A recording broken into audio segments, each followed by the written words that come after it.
now are swift Really? lifts. So you have other pictures to show us, right? Because I love before and after. It's got just kind of talking about the procedure itself. Okay, let's see what happens here.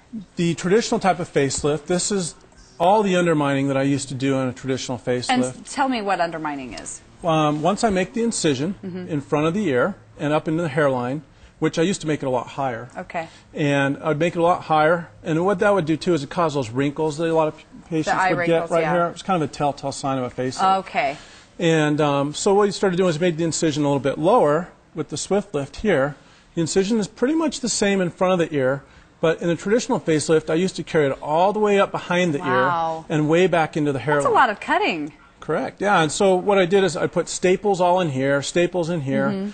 I get patients call, you know, my staples are bothering me. So we started doing dissolvable sutures. So I do dissolvable sutures here now. The incision goes... That's about half the, it's less than half the space. Less than half the incision. It tucks just underneath the ear. It's camouflaged very well. You can't even see it in about 3 months. It's hard to even see the scar.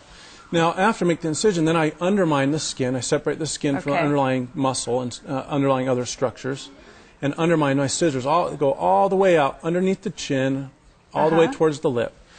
And I started looking at my results. There was a new modification back in 1999 by a German surgeon, and we started looking at it and said, you know, let's just modify what he did, do a smaller incision, less undermining, and I was getting the same results. Really? And patients were so much that's even happier. Better. Much Look better. at this, even just through the neck and the jaw. It takes a good 20 years off. Occasionally do a little bit of liposuction under the chin too. It's all part of the lift. I don't charge them anything extra. I'm just trying to get the best results that I can.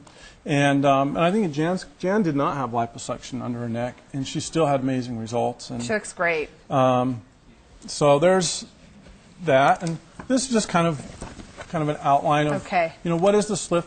What is it? What makes it different than a full facelift? And really, you know, the swift lift lifts the jowls and the saggy upper neck. It's less invasive, smaller incisions, recovery anywhere from 3 to 5 days. I use local anesthesia with a light sedation. There's no intubation. There's no ventilators involved. It's very safe. We use dissolvable sutures. The cost is anywhere, it can depend on the patient, what they need, but it's, you know, right around $4,600 for everything. And lasts 5 to 10 years, which is great. Now, Jan, this is Lori, your daughter? Yes.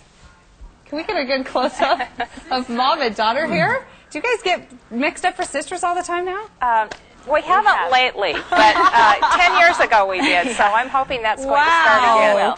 Well, congratulations. You both look great. Doctor, thank you so much for being on. That is the Swift Lift. You can call 1-888-470-3223. That's 1-888-470-FACE if you're interested in information on the Swift Lift. Thank you so much for being here. Thank you. Thank you. You look great. Thank you. Thanks. We'll be right back.